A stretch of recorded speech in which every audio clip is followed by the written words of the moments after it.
Dalam persidangan pembunuhan Yosua hari ini, ahli poligraf mengungkap hasil tes kebohongan terhadap 5 terdakwa kasus pembunuhan Yosua.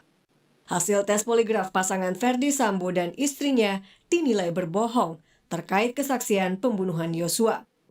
Ahli poligraf Aji Febrianto menyebut hanya 2 orang yang dinilai terindikasi jujur dalam pengakuannya, yaitu Eliezer dan Ricky Rizal. Richard Eliezer. Siap. Saya kan cuma mutar pertanyaan, kau yang jelaskan yang benar. Kamu ahlinya kok. Bagaimana? Siap. Untuk saudara Richard, pertanyaannya apakah kamu memberikan keterangan palsu bahwa kamu menembak tubuh Joshua? Saudara Richard menjawab tidak. Jawaban Richard ini tidaknya ini jujur. Jujur dia. Siap. Memang Richard ini menembak Joshua. Menembak Joshua. Siap. Untuk menunjukkan terindikasi jujur atau bohong, ahli poligraf menggunakan metode scoring atau penilaian untuk tes poligraf. Hasil plus berarti menunjukkan terindikasi jujur, sementara untuk hasil minus berarti terindikasi berbohong. Dari 5 terdakwa, 3 orang hasilnya terindikasi bohong, yaitu Sambo mendapat skor minus 8. Putri Chandrawati skor minus 25. Khusus untuk Kuatmaruf menjalani 2 pemeriksaan dengan isu berbeda. Yang pertama terindikasi jujur, sementara pemeriksaan kedua terindikasi bohong. Selanjutnya hanya 2 terdakwa yang terindikasi jujur, yaitu terdakwa Eliezer dan Ricky Rizal. Eliezer dengan skor plus 13 dan Ricky menjalani tes sama dengan Kuatmaruf dan hasilnya jujur. Seluruh hasil tes poligraf dan keterangan ahli dalam persidangan nantinya akan menjadi pertimbangan hakim dalam menentukan putusan kasus pembunuhan Yosua. Tim Liputan, Kompas TV. Memiliki nilai keakuratan di atas. Lantas bagaimana hasil kesaksian dari ahli soal uji kejujuran ini akan mempengaruhi keputusan ataupun mempengaruhi pertimbangan dari hakim? Kita ulas bersama dengan pakar hukum pidana dari Universitas Pelita Harapan, Mbak Christine Susanti yang telah bergabung bersama kami di Kompas Malam. Selamat malam Mbak Christine. Selamat malam Pak. Terindikasi bohong khususnya untuk Ferdi Sambo dan juga Putri Chandrawati dengan keterangan yang dihadirkan oleh ahli ini. Nanti pengaruhnya seperti apa dalam pertimbangan hakim? Ya, jadi begini ya. Kita harus bicara alat bukti dulu dalam hukum acara pidana.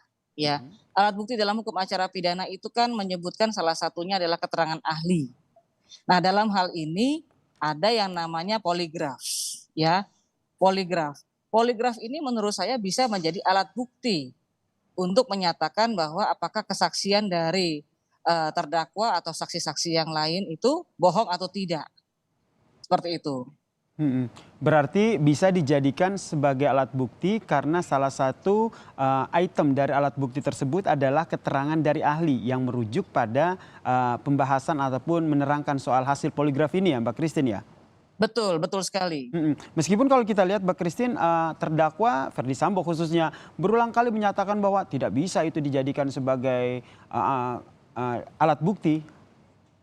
Ya, silakan saja kuasa hukum terdakwa berpendapat seperti itu, silakan saja. Tetapi kan nanti hakim yang akan menentukan.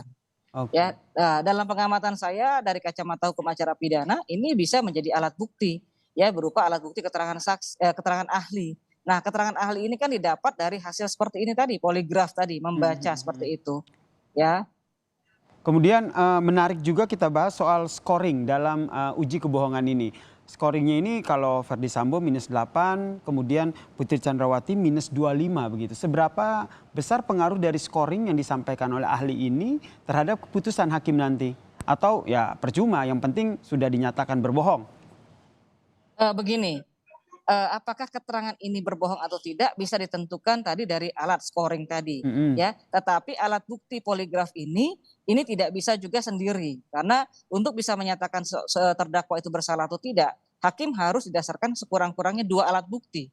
2 alat bukti dan keyakinan hakim muncul. Nah, kalau hanya berdasarkan scoring saja ya dari poligraf itu tidak cukup. Tetapi kalau didukung dari persesuaian dengan alat-alat bukti yang lain, nah ini bisa gitu loh. Kemudian keberatan disampaikan oleh Ferdi Sambo dan juga istrinya. Mereka keberatan Mbak Christine dengan hasil poligraf yang disampaikan oleh para ahli ini.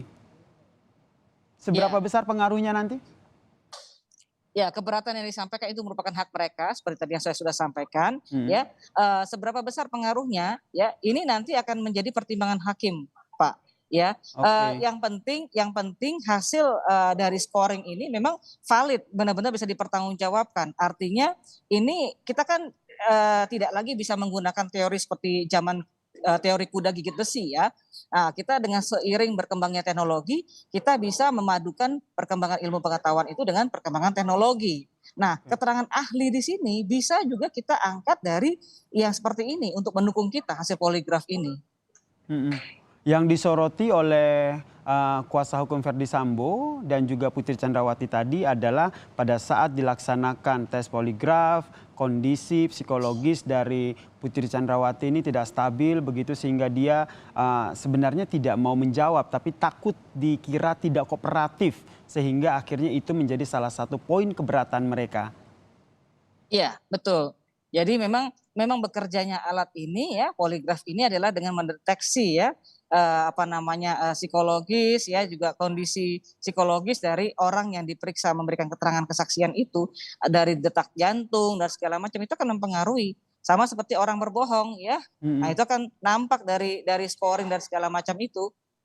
Oke, berarti kalau dari menurut hemat Anda, Mbak Christine, dengan kondisi psikologis yang tadi disampaikan oleh Putri Chandrawati sebagai bagian dari keberatan dia lagi tidak stabil saat itu bisa dijadikan sebagai alasan untuk menolak ataupun menjadi bantahan dari kuasa hukum bahwa hasil penjelasan dari tes poligraf ini sebenarnya tidak valid begitu.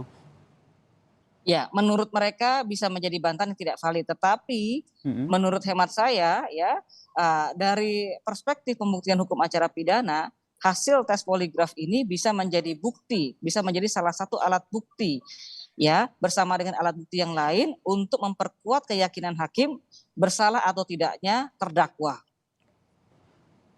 Baik, bersalah atau tidak menurut Anda ini bisa dijadikan sebuah alat bukti. Dibutuhkan lebih dua alat bukti tadi seperti kata Anda. Selain hasil tes poligraf ini, menurut Anda apalagi yang menjadi alat bukti sehingga bisa meyakinkan hakim bahwa ada dakwaan pasal 340 di sini?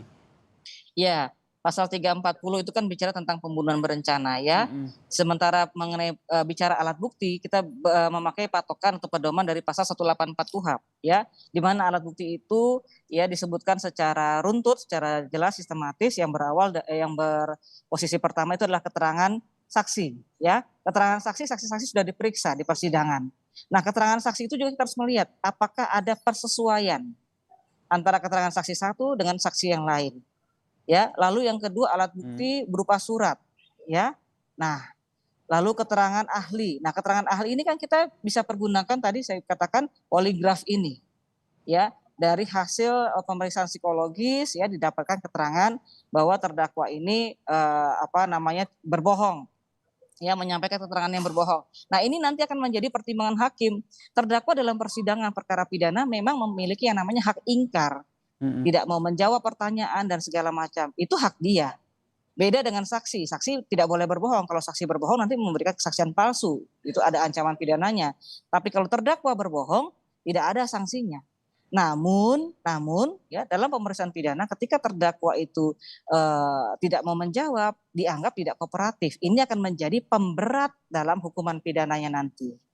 Baik, kita nantikan bersama ya Mbak Christine seperti apa lanjutan dari persidangan ini. Besok nanti akan dihadirkan sejumlah ahli lagi. Apakah ini bisa menjadi penguat untuk meyakinkan hakim terkait dengan dakwaan atau tidak, kita nantikan bersama di persidangan besok ya. Terima kasih Mbak Christine Susanti, pakar hukum pidana dari Universitas Pelita Harapan telah bergabung bersama kami di Kompas Malam. Salam sehat Mbak Christine. Terima kasih, selamat malam, salam sehat.